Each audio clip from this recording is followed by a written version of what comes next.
Good Monday morning. I'm Joe Fryer. And I'm Zinklea Samoa, in for Savannah Sellers. Let's get right to the breaking news this morning. A defiant Ukraine rejecting Russia's demands to surrender the besieged port city of Mariupol in exchange for what Russia called a safe passage out for as many as 300,000 civilians still in the city. Mariupol has been under constant attack by Russian forces since the war began. But UK defense officials say Russia's progress on the ground toward the capital of Kiev has been stalled by Ukrainian resistance. Meanwhile, in Kiev, more airstrikes across the city, including this one, caught on camera at a shopping center with homes nearby. This morning, Ukrainian officials confirmed at least 8 people dead in that attack, which reduced a once bustling area to rubble. It's unbelievable. I never see Kiev like this, like now, what is going on. We have destroyed house, bomb, sea, and that's it. Here at home, President Biden is preparing to travel to Europe this week to meet with NATO leaders and show support for Ukraine as calls get louder for the U.S. to open up its borders to some of the nearly 3.5 million people forced to flee from the violence. I can't understand why my mom couldn't come and live with me just 3-4 months. I just want to hug her and say, I love you. Everything will be okay. We have team coverage this morning with NBC News White House correspondent Mike Memoli and national security expert Jason Beardsley. But we do want to start in Ukraine. Correspondent Ali Arouzi joins us from the western city of Lviv. So, Ali, this morning, Ukraine's deputy prime minister said 8 humanitarian corridors have been agreed on, none from Mariupol. Overnight, Ukraine rejected that Russian ultimatum to surrender the besieged city in exchange for safe passage out for its civilians. Why did Ukraine decline that offer, and what is the situation like over there right now? Good morning, Joe. When we talk about siege and starvation tactics, that's exactly what's happening in Mariupol. Last night, the Russians offered the fighters, the defenders of Mariupol, a way out. They said, if you lay down your arms, we will let the civilians out. We'll let humanitarian aid in. And unsurprisingly, the Ukrainians there refused to capitulate. They said they're not going to surrender their city. And as it is right now, about 300,000 people remain trapped in that city in just appalling conditions. There's no running water, no electricity, very little food, very little supplies, but they're still holding strong in there. And the plan was, as of this morning, which obviously hasn't happened, if they lay down their arms, the Russians said that they would open up corridors first for the troops to leave the city, and then they would allow supplies to come in, and any civilians that wanted to leave the city could either go east or west. Obviously, that hasn't happened, and the fear now is that the situation there is just going to get much worse, and the Russians will double down. I mean, we've seen catastrophic situations there over the last weeks. The Russians have bombed churches, apartment buildings, they've bombed theaters and schools where people were taking shelter in. Many of those people still trapped under those places that they bombed, most of them women, children, and elderly. And the situation just grows more and more desperate in Mariupol with every passing day. And as I said to you, the fear is that it's just going to get much worse now that they've refused to surrender that very strategic port city. Ali, we're also seeing more shelling late last night in the capital, Kiev. That's where a shopping center was hit. What more can you tell us about that attack?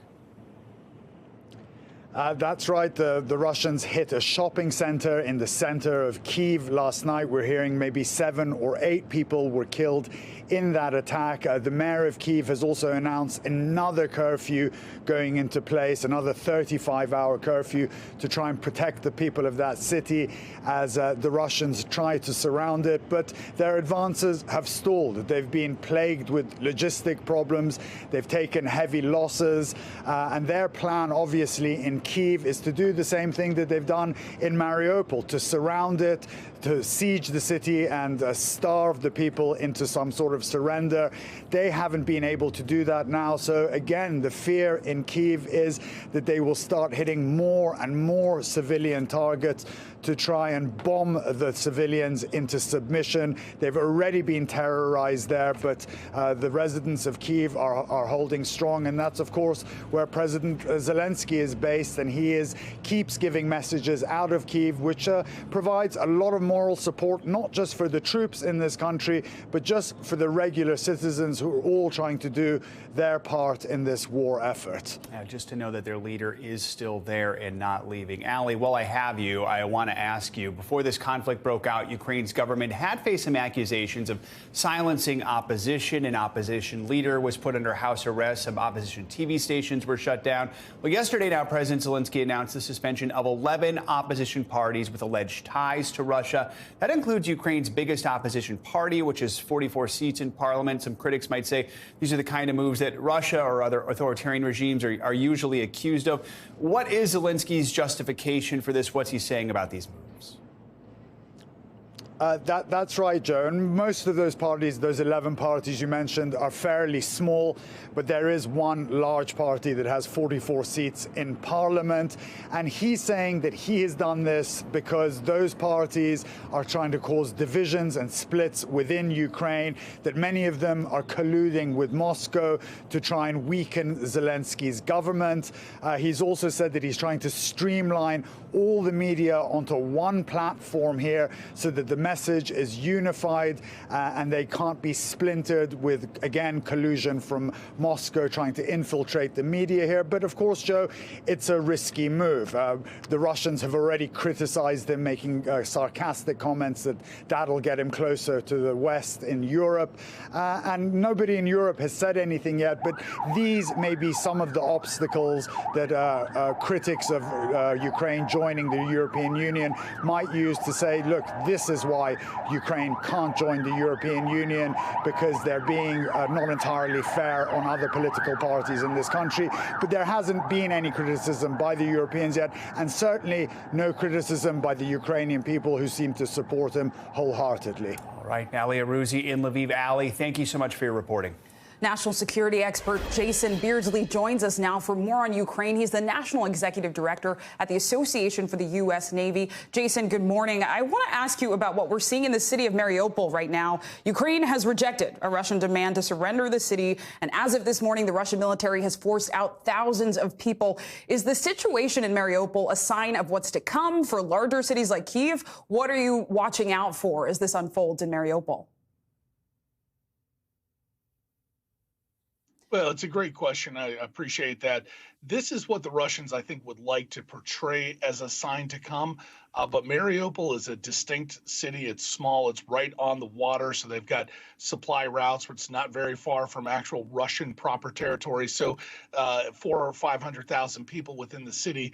And the routes out are easier to choke down.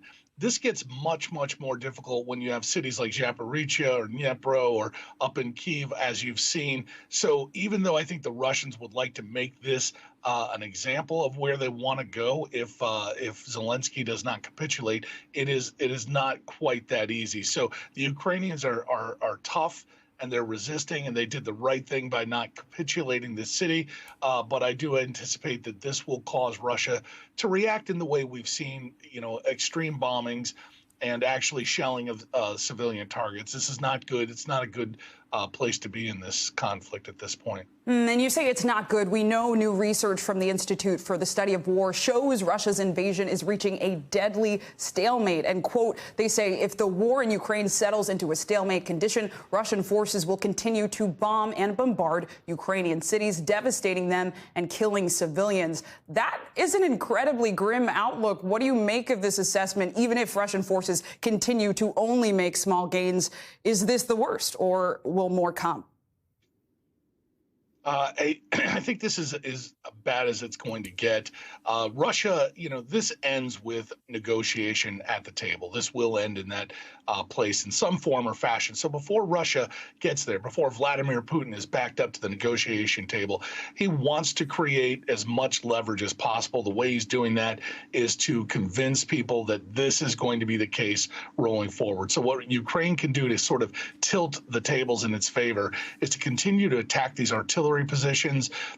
We passed passed along. Your NBC folks did great reporting on the suicide drones or the loiter drones that will be effective in sort of knocking out their tanks and their artillery. That's where this whole thing ends, is as Ukraine can attack their positions, the Russian positions that are dug in, they're going to build for themselves a lot bigger of a buffer and avoid what is happening right now. But again, not an easy situation, but the Ukrainians have shown that they've got the toughest spirit we've seen, and they're going to be teaching a lot of people how to defeat Russia in the future. This works out terribly for Russia, but in the meantime, it's not a pretty picture. And you've broken down a lot of the action we've seen on the ground, but on the diplomatic front, President Biden is traveling to Poland later this week. We know he'll meet with the country's president after discussing Ukraine with G7, NATO, and EU leaders in Brussels, Germany. What kind of message do you think President Biden needs to send with this trip, especially with the climate that you're describing? Well, President Biden has been clear about a number of things. One of them is that, they would not enforce the NATO no-fly zone, and NATO troops, or at least U.S. troops, would not be involved. So that's been pretty clear. But we've seen in the last couple of weeks a distance between the State Department and the Department of Defense, and the whole thing about the Polish MiGs that were possibly going to Ukraine that then were not going to Ukraine. Here's where the president can gain points. He's got to be clear about articulating not just to the Polish leadership, but to the Americans, what exactly is at stake and why the U.S. would get involved if we would, or what the thresholds would be, because nobody knows that. And the Polish, I think, got caught in a little bit of a hot potato game when we did discuss the MiG. So I think his leadership now, more than ever, has got to articulate to them, the close allies, as well as to the American people, what exactly are the distinctions between aircraft and Javelin missiles. Why can we send one but not the other? Because they haven't done that yet, it's left a lot of Americans very frustrated. Jason, important insights. Thank you so much. So far, more than 3 million refugees, yes, 3 million refugees have fled Ukraine. But even if they manage to escape, many face a difficult road ahead. Now, many are asking, what is the U.S. government doing to help? NBC News correspondent Jesse Kirsch has the details. The Biden administration thinks many refugees from Ukraine will want to stay in Europe, even though about 1 million people living in this country have ties to Ukraine. From Ukraine's train stations to border crossings, the refugee crisis growing more dire. The United Nations says already more than 3 million people have fled Ukraine. They are fearing for their lives, and we have to make sure we do the right thing. Facing pressure at home, President Joe Biden promising relief. We're going to welcome Ukrainian refugees with open arms. How does that compare to what your mother's going through? I say you should go because Joe Biden told that you will be able to reach me. And she just believed me. Thankfully, Natalia Shepachuk's mom made it to Poland, but now she's alone, her daughter trying to help her from the U.S. Natalia, a green card holder, says a tourism visa was denied, something the U.S. government warns will happen for people who can't prove they'll leave.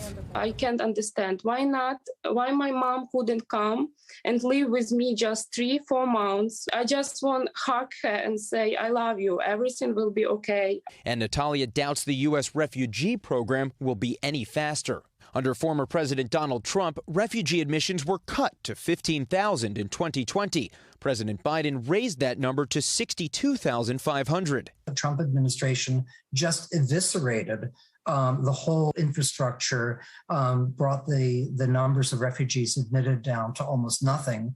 And we have to basically start from scratch. Experts say that thinned-down system can't handle another crisis after the highly criticized Afghanistan pullout last year. The United States really has its hands full with the Afghan evacuation. U.S. resettlement agencies are completely overstretched. Natalia says her lawyer thinks it could take 5 years to get her mother here as a refugee. When you hear it could take years to get your mother here legally, what goes through your mind? I start crying because I was asking myself, will my mom still be alive till this time or not? The White House says it is ready to take in refugees and will be prioritizing immediate family members of U.S. citizens, specifically for immigrant visas. Back to you. Jesse Kirsch, important reporting. Thanks so much. For more on the refugee situation, we want to go to NBC News senior national correspondent Jay Gray, who joins us now from a refugee center near the Polish border. Jay, good to have you with us again this morning. Tell us, what's the situation been like on the ground there over the weekend? How are the refugees and aid workers you've been speaking with holding up? Yeah, they are holding up, but it's a grind, to be honest, Joe. We're going to walk you kind of down the walking path that these refugees take as they come across the border from Ukraine into Poland.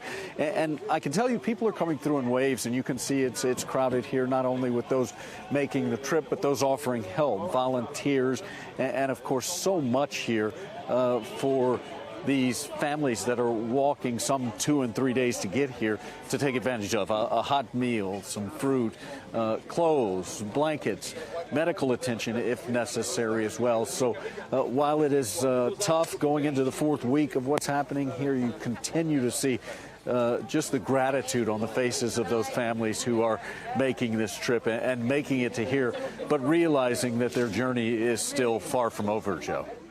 So, Jay, we know several humanitarian corridors were established in Ukraine's hardest hit cities yesterday. Have you seen any refugees coming in from these hard-hit areas like Mariupol? And are Polish officials preparing for the possibility that more will arrive from those areas now in the coming days? Yeah, as you know, we had 4 humanitarian corridors that were open yesterday, and so we got out more than 7,000, according to Ukraine officials. That's a big number, especially when we've seen those corridors fall apart at times. And so as we continue down the path here, I can tell you that we have seen people from Mariupol here, not from the latest convoy, but we have, and the stories they tell are horrible, to be real frank, Joe.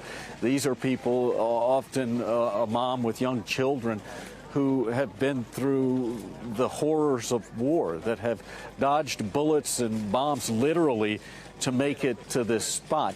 They're so thankful to be here. The mom's thankful that they can keep their children safe. But then you've also got that nagging feeling for so many because they've left someone behind in all of that fighting. You've left someone that is a part of your family there to protect your homeland. And so we're hearing those stories more and more often at this point, and will continue to.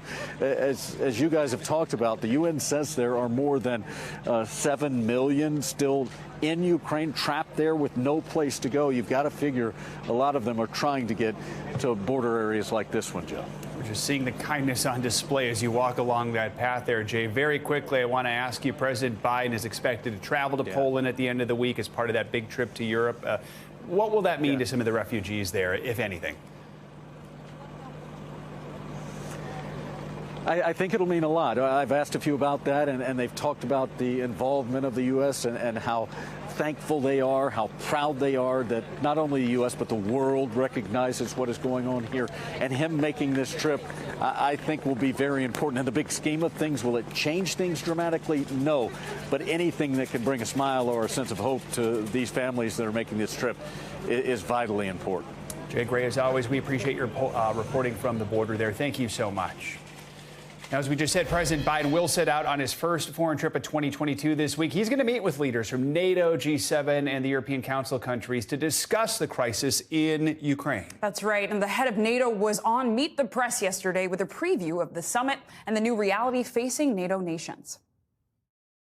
Regardless of how this conflict now ends, we are faced with a new reality, a new security reality, where Russia more openly contests core values for our security and are willing to use military force to achieve its objectives. And therefore, we need to reset our deterrence and defense. And one of the issues we'll start to discuss at the upcoming summit of NATO leaders next week in Brussels. Let's bring in NBC News White House correspondent Mike Memoli with more on this. Mike, good morning to you. So let's talk about the Brussels summit. Who's attending and what are the main goals this week? Well, Joe, this trip is an opportunity for President Biden, representing the United States, to meet with the heads of government of the other 29 NATO countries in a visible demonstration of what the White House is calling ironclad commitment to the NATO alliance. They'll discuss the ongoing defense and deterrence efforts of Russia as this ongoing invasion continues. Now, we all know the sort of lines that the NATO alliance is being pressed to do more on air power, on a potential no-fly zone. But this is an opportunity for President Biden to lay out in person the ongoing reservations he has to moves that would be seen by Russia as escalatory and that might bring NATO into a more active conflict with Russia. At this point, the president has been clear that they will be continuing to supply defensive equipment to the Ukrainians, that individual NATO countries are welcome to and, in fact, encouraged to provide additional assistance on their own. We've already seen the U.S. working with countries like Slovakia, part of the NATO alliance, to do that, but that the U.S. continues to be concerned about provoking Russia further at this stage. Now, in addition to the NATO summit, the president will be attending a meeting of the G7 as well as the European Council. And in advance of that, today, the president will be holding a virtual call with the four other sort of core pillars of all three of those bodies, the leaders of the UK, France, Germany, and Italy. And Mike, clearly President Biden has a full schedule, and we know that after the summit, he's also traveling to Poland for a bilateral meeting with President Duda. What do we know about the agenda there?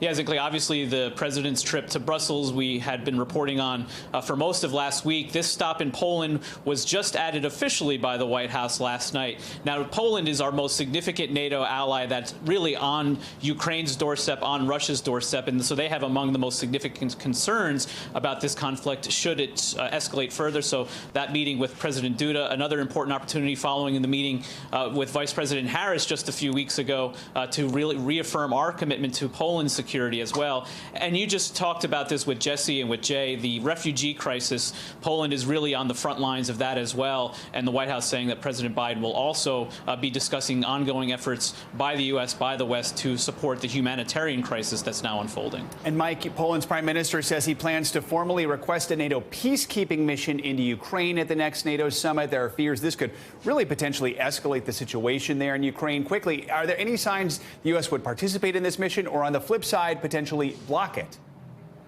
Yeah, this has been one of those clear lines from President Biden. He said repeatedly that U.S. military presence will not be in Ukraine, whether that's a peacekeeping or an ongoing or active military operation. I think the onus is the same, that the president is unwilling to put U.S. soldiers on the ground in Ukraine for any purpose. Mike Memoli, busy week ahead at the White House. Thank you so much. Thank you.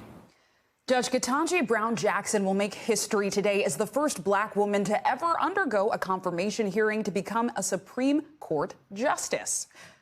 President Biden praised the judge as one of the nation's brightest legal minds and cast her groundbreaking nomination this week as evidence of America's enduring democracy. Here to help us break down the historic nomination is NBC News congressional reporter Julie Sirkin and former special counsel to Senate Judiciary Committee Democrats on Supreme Court nominations, Michael Gerhardt.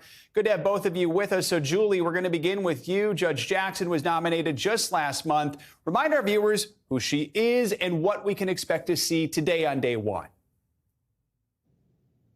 Yeah, good morning, guys. Well, in the words of the more than 40 Republican and Democratic senators who have met with Judge Ketanji Brown Jackson over the last month, she is, quote, extremely well qualified and impressive. But as you mentioned, she is also the first black woman to ever be nominated to sit on the Supreme Court. And today, that will kick off a grueling 4-day-long process. Think of it as the toughest job interview you've ever had, only for Jackson. This is, of course, for a lifetime appointment on the nation's highest court. So today, it'll start with opening statements. We expect Judge Jackson to be introduced by two people. One, her longtime friend and colleague in Harvard, and two, Judge Griffith, who was, of course, appointed by Bush, a sign that the White House wants this to be a bipartisan result in the end. And in the coming days, we will see hours, tomorrow 12 hours, Wednesday, possibly more, of questioning from members on the Senate Judiciary Committee, and we expect Republicans to scrutinize her record, including her time as a public defender and a member of the Sentencing Commission. We know Josh Hawley, for example, will focus on her record on child sex offenders. He told me just last week that she sentenced them too low. Of course, the White House pushing back on that argument already, but we already know that Republicans are going to look at her and say what they say is, quote, soft on crime sentencing during her time there. Thanks, Julie. And Michael, as we mentioned, Judge Jackson is the first black woman to be nominated as a Supreme Court justice and only the third African-American ever nominated. What is the historical significance of this moment? It cannot be overstated. This is tremendous for the country, tremendous for the Supreme Court, and tremendous for American history. This is a big situation of a glass ceiling being broken. Over 90% of the people who have sat on Supreme Court up to now have been white men. And so this breaks that pattern in a fabulous way, because it really demonstrates the commitment to diversity on Supreme Court, which is important in every area of life. Of course, this nominee has a really strong record, which just makes the nomination all the more historic. Julie, Judge Jackson could be confirmed simply by all 50 Democrats backing her, with VP Harris breaking the tie. But she was appointed to the D.C. Appellate Court last year with the approval of 3 Republicans, Senators Lindsey Graham, Susan Collins, and Lisa Murkowski. So after several knockdown, drag-out battles over recent nominees over the last few years, could this be a bipartisan approval, something that used to be kind of normal? Yeah, that's exactly right. Senator Susan Collins, after she met with Judge Jackson, had glowing reviews. She said she was extremely well qualified, of course, not hinting at how she will vote in the end. But the White House, as I mentioned earlier, clearly wanting this to be a bipartisan confirmation, a return to normal, what they had in the past. There's almost no doubt that Judge Jackson will be confirmed in the end with just those 50 Democratic votes if she had to be. But this is really a historical moment for Republicans as well. I was talking to several Republican senators who do weigh the significance of this moment, a black woman on the Supreme Court. They want to be a part of that. And one person that could potentially sort of break the dam here and lead Republicans along with him is Minority Leader McConnell. Let's take a listen to what he said yesterday when he was interviewed. In the meantime, the committee will ask her all the tough questions. I haven't made a final decision as to how I'm going to vote. And Minority Leader McConnell's vote, as I mentioned, could lead more Republicans along with him. So it's not a no. It's also not unusual for senators not to say ahead of time, ahead of the hearings, how they will vote on Judge Jackson. But of course, the White House, Senate Democrats, certainly Judiciary Committee Chairman Durbin, all hoping that this will produce some Republican votes so she can be confirmed on a bipartisan fashion, something we haven't seen in the last several nominees, including, of course, Amy Coney Barrett. And Michael, we've seen the SCOTUS confirmation hearings before. You are the former special counsel to the Senate Judiciary Committee, Democrats on Supreme Court nominations. Tell us about the process. What do you think Republicans will try and focus on in their questioning of Judge Jackson, especially with the context that Julie just gave us?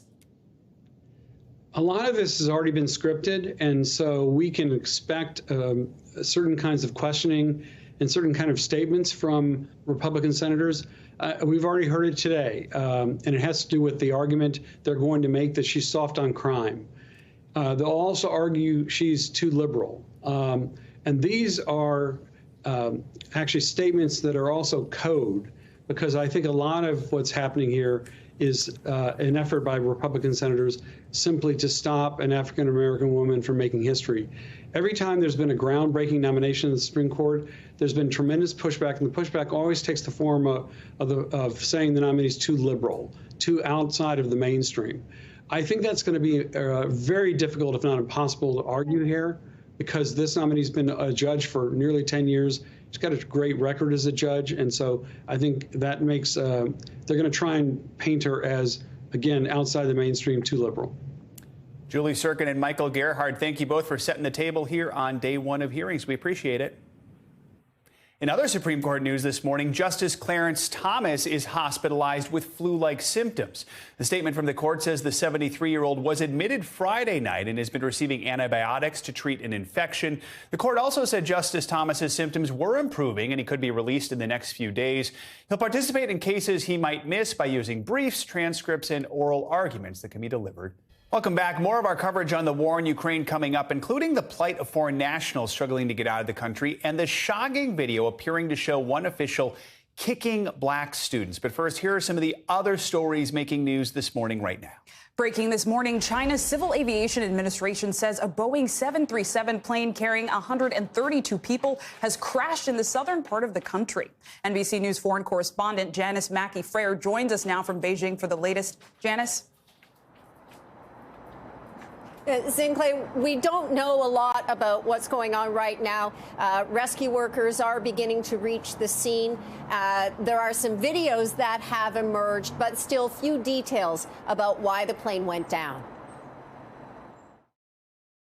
This morning, a catastrophic plane crash in southern China, showing a forest in flames, debris on the ground, smoke rising from the area where the Boeing 737 apparently went down.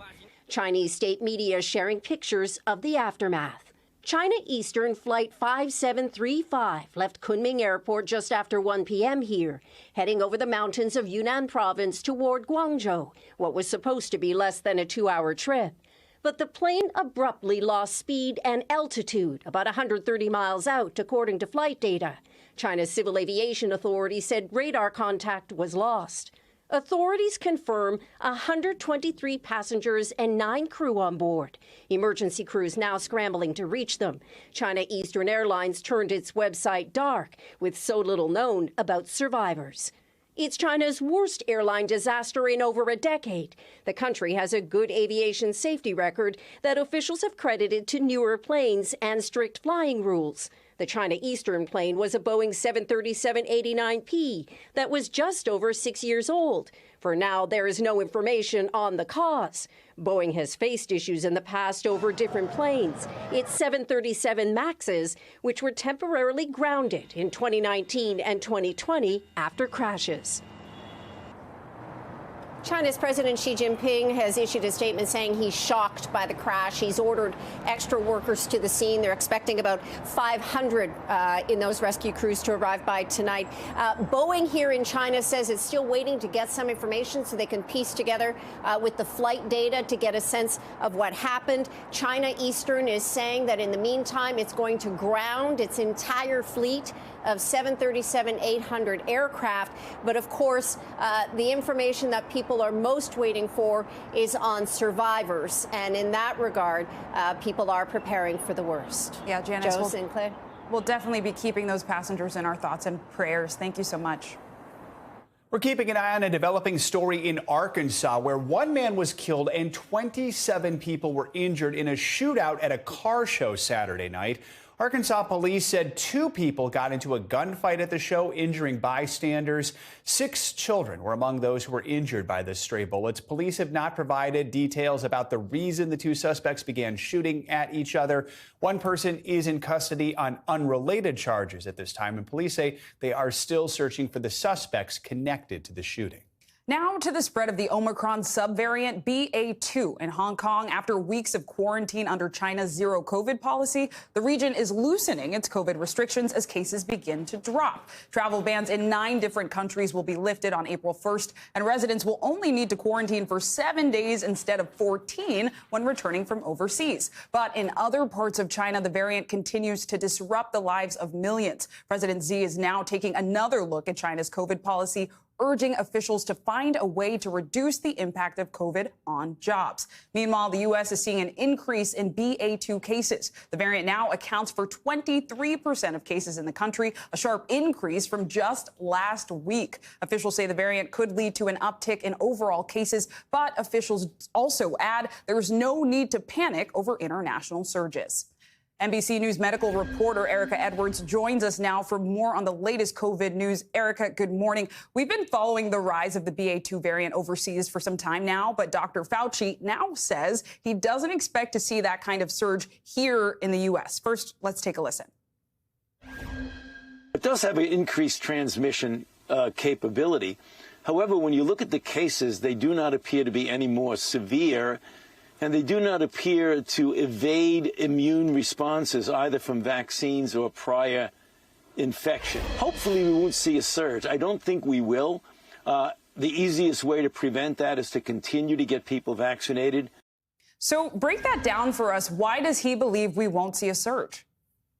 Hey, Zikla, good morning. So, yes, this was an interview with ABC News. He did say that BA2 variant is likely to become the dominant variant here in the country. We should know more tomorrow when the CDC releases new numbers there. And he did say that we should see an uptick, mainly because this new BA2 variant is so much more transmissible, about 20 to 30% more contagious than the first Omicron variant that we had. But because we had such a huge rise in Omicron earlier this year in January, it's possible that people have some immunity, either based on that prior infection or, of course, vaccination that might offer them some protection moving forward as BA2 becomes the more dominant strain. However, it's really unclear how long that protection lasts. And it is important to note that nearly every state has loosened its COVID protocols as a result of COVID cases and hospitalization rates falling. And now several states are reducing their daily reporting of COVID cases also, including hospitalizations and deaths. Are health experts like yourself concerned that this move might be creating blind spots in our fight against COVID, or are there tools that can help fix those blind spots? Sure. Well, there's about a dozen states who no longer providing those daily COVID-19 case counts, dropping back to maybe once or twice a week. But, public health officials that I've spoken with say that, perhaps it might not be worth doing all of that work, mainly because the U.S. government has sent every American those rapid at-home tests, and any positive cases coming out of those would likely not be reported to their local health department. Officials are using other metrics like wastewater to try to track real-time COVID-19 spread across the country. And finally and quickly, Erica, you covered a new potentially rare side effect of the COVID vaccine. What impact does that side effect have? And are scientists concerned about the vaccine at all? Yeah, so I talked with Dr. Gregory Poland. He's a globally respected vaccine expert. He's the head of the Mayo Clinic's vaccine research group. He developed a severe case of tinnitus, or ringing in the ear. Sounds like a loud whistle, about a year ago after he got his second COVID shot. Now, vaccine manufacturers and the CDC have been looking into these reports. They say that so far there's no proof that the vaccines are causing this type of illness. However, Poland says, we really need to have more research into this possible yet underreported or underrecognized potential side effect. Erica Edwards, thank you so much. The battle over the future of education is raging in states like Florida, where the controversial Parental Rights in Education bill, also known as the Don't Say Gay bill, is making its way to the desk of Governor Ron DeSantis. The new bill has parents fighting for both sides of the bill. NBC News senior national correspondent Kate Snow has more on the growing debate. This really is the newest, fiercest front in the culture wars. What children should be taught in the classroom. Parents are not only speaking up now, but forming new organizations to fight for change. And nowhere is that more clear than in Florida, where the controversial Parental Rights in Education bill, which opponents call the Don't Say Gay bill, is on its way to becoming law. Across Florida, protests against the so-called Don't Say Gay bill. But Governor Ron DeSantis has pledged to sign it. Officially, the Parental Rights in Education bill, it prohibits classroom instruction by school personnel or third parties on sexual orientation or gender identity in kindergarten through third grade. Do you think this is a moment where parents have more power? I do. Tina Deskovich supports the bill. We do not want children K through 3 to be learning about any type of sex education. There's just no place for it. She founded a conservative group called Moms for Liberty in Brevard County in 2020. Members started showing up at school board meetings. This has nothing to do with the school board. Why do you think so many parents have joined your group and are so much more active? Because the establishment has gone too far. We're slowly, over time, stepping on parental rights. They have just completely stomped on them in 2020. And parents were, their eyes were opened. You didn't think they were the majority? I didn't think they were the majority. To counter Moms for Liberty, dad of 3, Jabari Hosey, built a grassroots group on the left called Families for Safe Schools. Legislation just passed that opponents call Don't Say Gay. I feel like it's a slap in the face to our LGBTQ plus community, especially our kids in schools who want to have a safe space. He believes they have about the same number of members as Moms for Liberty in Brevard County, but a much smaller budget. What's your budget right now? Our budget is 0 right now. Anything that we've done has been through our board, literally our own pockets. Moms for Liberty, on the other hand, now has chapters across Florida and in 34 states with a budget approaching $500,000 a year. In Brevard County, even some teachers are taking sides on issues. Middle school gym teacher Matt Woodside was so disturbed by the district's policy on locker room use, he spoke at a board meeting. At my school, boys identifying as girls are using the girls' restrooms daily, meaning it happened today. You're willing to lose your job over this issue? Yes, ma'am. It's because I cannot stand by and actively put kids in danger. Are you alone in this? I'm not alone. Teachers just feel caught between acting on their conscience or losing their job. Anthony Colucci leads the teachers union. He opposes legislation like the so-called Don't Say Gay bill, which authorizes parents to sue a school district if the law is violated. Teachers are afraid they're going to accidentally say the wrong thing and a parent's going to take it the wrong way and there'll be a lawsuit.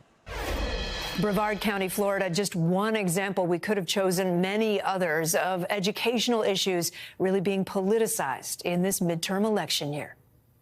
Kate Snow, thank you for that report. And you can see Meet the Press report streaming Thursday night at 10:30 p.m. Eastern on NBC News Now or on demand on Peacock beginning Friday morning. Let's get a check on your morning News Now weather post-marathon edition. Indeed. Bill Cairns, good morning.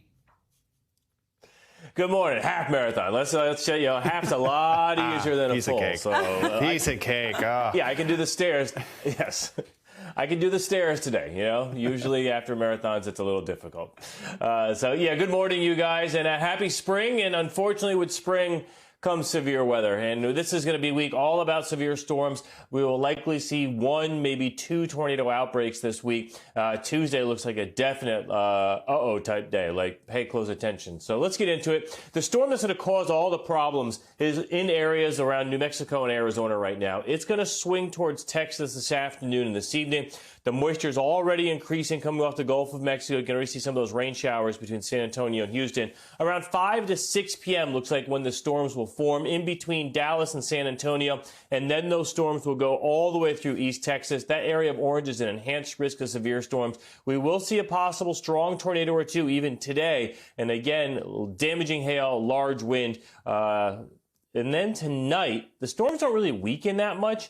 And then tomorrow, they'll actually intensify again. And that area of red is what we call a moderate risk of severe weather. There's only one category higher, and that would be a high risk. And it could be upgraded tomorrow. We'll wait and see. But Louisiana, Mississippi, and then later tomorrow night, those storms arrive in Alabama. And we do have the chance not only of a strong tornado, but a strong long-track tornado that is strong on the ground for many miles. And those are typically the ones that do the most damage and are the deadliest. And then finally, we get to Wednesday. The storms look like to weaken a little bit, but wind damage still could be a big concern on Wednesday from Tallahassee all the way to Raleigh. And if that wasn't enough, flash flooding is going to be an issue in these same areas and possibility of up to 6 inches of rain, especially from Lufkin to Shreveport to Memphis. So, yeah, welcome to spring, everyone. It's warmer, and that means severe weather season is officially here. All right. We know you keep an eye on it, Bill. Thanks so much. Thank you. Welcome back. Among the many things destroyed by the war in Ukraine, the nation's iconic cultural institutions. NBC News correspondent Cal Perry takes a closer look at the massive efforts to protect the country's national treasures. As Ukraine fights for its survival, it's not just soldiers who are dying, of course. It is so many civilians, and many of those civilians are part of the cultural identity of this country. As Russia's bombardment of Ukraine nears its 1-month mark, cultural icons are becoming the latest casualties of war. Artem Datshichin, formerly the principal dancer with the National Opera of Ukraine, dead this week after wounds sustained by a Russian artillery barrage. Okshvana Shvets, an acclaimed stage and screen actor, was at home when a rocket attack hit her residential building. And Pasha Lee's Instagram tells the story of a well-known actor and singer, and then, like so many across this country, a soldier. He was killed by Russian shells days after this, his final post from a bunker. Ukraine's cultural history is also under attack. The Babin Yan Memorial, a sacred site to remember the more than 33,000 Jews killed in less than 48 hours by the Nazis in 1941, attacked by Russian forces in the first few days of the war. Disgust from the Ukrainian president, a Jew himself. That is Russia. Now the race is on to preserve Ukraine's past. But how does an army of volunteers save its national treasures? To start, lots of sandbags. In Odessa, that means a monument to the city's founder is now barely visible. In the western city of Lviv, it's a race to protect statues and cathedrals, many of which did survive the last World War. Why is it important to save the history here? Because it has value in it. You know, it was preserved until now, and we have to protect it for future generations to see it. It's not only our history, by the way, it's history of our world, and it's beautiful. One of the great ironies, of course, is so much of this culture and history was originally Soviet culture and history and now being destroyed by an advancing Russian army. Whenever this war does finish, it'll be up to the Ukrainian people not just to restore these historical artifacts, but to rebuild the churches and cathedrals that used to house them. Cal Perry, thank you so much for that report. We want to update you now on a story I've been following throughout the war in Ukraine. Foreign nationals in the country, many of them students, are still struggling to get out of the war zone. This comes amid allegations that uniformed officials at Ukraine's borders are mistreating refugees of color, with new disturbing video alleged to show officials kicking and targeting black people. This morning, we've got a closer look.